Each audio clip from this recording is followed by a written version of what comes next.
జనవరి నుండి జనంలోకి వెళ్లబోతున్నారు జగన్. ఏపీలో కూటమి ప్రభుత్వం ఏర్పడి సంవత్సరం కూడా పూర్తి కాలేదు. అయినా జగన్ జనం బాట పడుతున్నారు.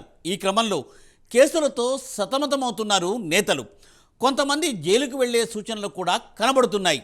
ఈ నేపథ్యంలో జగన్ పర్యటనలు ఎలా కొనసాగనున్నాయి? నేతలు జైల్లో ఉంటే సభలకు జనాలను ఎవరు పోగేస్తారు? కేడర్లో ధైర్యం నింపడానికేనా జగన్ ఈ పర్యటనలు? దీంతో వలసలకు చెక్ పడనున్నా?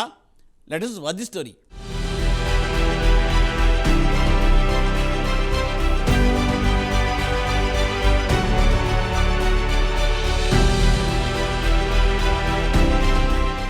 గత అసెంబ్లీ ఎన్నికల్లో ఘోర పరాజయం తర్వాత వైసీపీలో నిస్తేజం నెలకొంది. చాలా మంది ముఖ్య నేతలు సైలెంట్గా ఉండగా మరికొందరు వ్యక్తిగత వ్యవహారాలు, వ్యాపారాలు చూసుకుంటూ పార్టీకి కాస్త దూరంగా ఉన్నారు.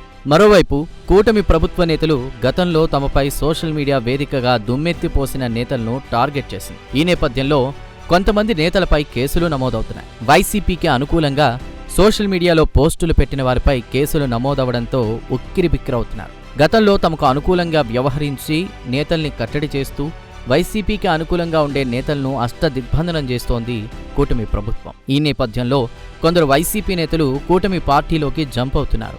ఇలాంటి పరిస్థితుల్లో అధినేత జగన్ జిల్లాల పర్యటనకు సిద్ధమవుతున్నారు. జనవరి 3వ వారంలో జనంలోకి వెళ్లనున్నారని తెలుస్తోంది. ఈ పర్యటనలో భాగంగా ప్రతి నియోజకవర్గంలో 2 రోజుల పాటు సమీక్షలు నిర్వహించనున్నారని సమాచారం.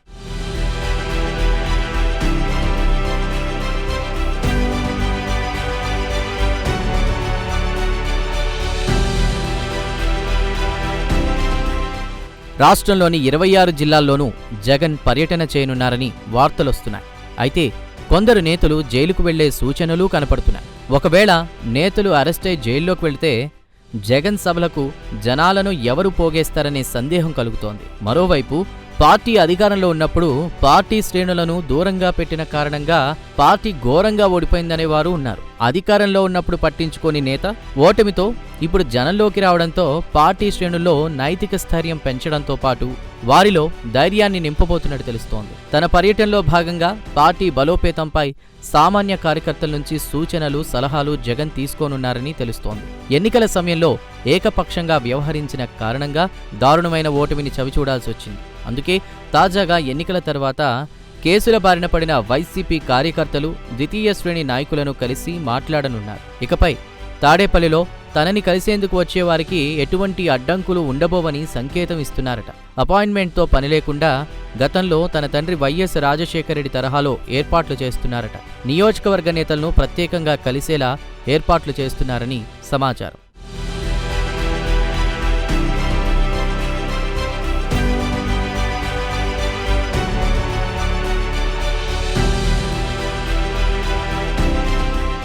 మరోవైపు జగన్ జనంలోకి వెళ్లే సమయానికి కూటమి ప్రభుత్వం ఏర్పడి 6 నెలలు కావడంతో ప్రభుత్వానికిచ్చిన గ్రేస్ పీరియడ్ ముగిసిపోయిందన్న ఆలోచనలో జగన్ ఉన్నారని తెలుస్తోంది. తాను జిల్లాల పర్యటనలు చేపడితే అనవసర రాద్ధాంతం కావడంతో పాటు అసలు సమస్యలు పక్కదారి పడతాయని వైఎస్ జగన్ ఇన్నాళ్లు భావించారట.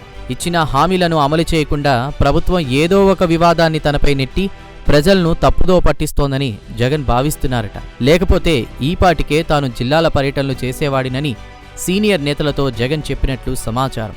అందుకే జనవరి 3వ వారం నుంచి జిల్లాల పర్యటన చేయాలని నిర్ణయించుకున్నారట. ఒకవేళ జగన్ ఈపాటికే పర్యటనలు ప్రారంభించి ప్రభుత్వంపై విమర్శలు చేసినట్లయితే ప్రజల నుంచి ఆక్షేపణలు ఎదురయ్యే అవకాశం ఉండేదని వైసీపీ భావిస్తోందట. ప్రభుత్వం ఏర్పడి సంవత్సరం కూడా కాకముందే విమర్శలు చేస్తే ప్రజలు అంతగా స్పందించరు. అందుకే ఇంతకాలం ఆగినట్లు తెలుస్తోంది. క్షేత్రస్థాయిలో వాస్తవ పరిస్థితులు ప్రజలు ఇప్పుడిప్పుడే తెలుసుకుంటున్నారని జగన్ అంటున్నారట.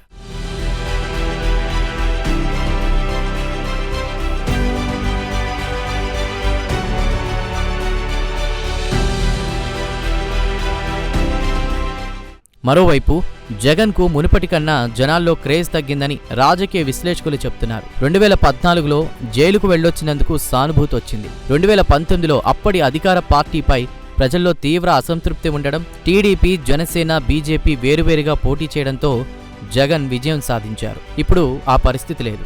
3 పార్టీలు కూటమిగా ఏర్పడి ప్రభుత్వాన్ని ఏర్పాటు చేశాయి. పైగా జనసేన మునుపటి కన్నా బాగా పుంజుకుంది. వైసీపీ నుంచి సీనియర్లు సైతం జనసేనలో చేరుతున్నారు. ఈ క్రమంలో జగన్కు అంతగా జనాదరణ లభించే అవకాశాలు తక్కువగా ఉన్నట్లు రాజకీయ పరిశీలకులు అంటున్నారు. అందుకే తాను ఊరికే విమర్శలు చేసినా ప్రయోజనం ఉండదని నమ్మకంతోనే జగన్ ఇన్నాళ్లు సైలెంట్గా ఉంటూ ట్వీట్లకు, మీడియా సమావేశాలకే పరిమితమయ్యారని తెలుస్తోంది. ప్రస్తుతం జనాల్లో తనకు, పార్టీకి సానుభూతి లభిస్తుందని జగన్ అంచనా వేస్తున్నారట. ప్రజల్లో అసంతృప్తితో పాటు అధికార పార్టీ చేసే తప్పులు కూడా తమకు కలిసొస్తాయని జగన్ అనుకుంటున్నట్లు ఆ పార్టీ వర్గాలు చెప్తున్నాయి. ఇంకోవైపు ఇలాంటి కార్యక్రమాలు ఆలస్యం చేసే కొద్దీ ఇంకొందరు నేతలు పార్టీని వీడే అవకాశం ఉందని భావిస్తున్నారట. అందుకే జనవరి 3వ వారం నుంచి జనంలోకి వెళ్లాలని నిర్ణయించుకున్నారని తెలుస్తోంది. పార్టీ ఓటమికి గల కారణాలను కూడా జిల్లాల పర్యటనలో సమీక్షించనున్నారట. అందుకే సంక్రాంతి పండుగ పూర్తయిన తర్వాత తన పర్యటనలకు శ్రీకారం చుట్టాలని జగన్ నిర్ణయించారని వార్తలొస్తున్నాయి. చూడాలి మరి జగన్ పర్యటనలు ఎలా ఉండబోతున్నాయో.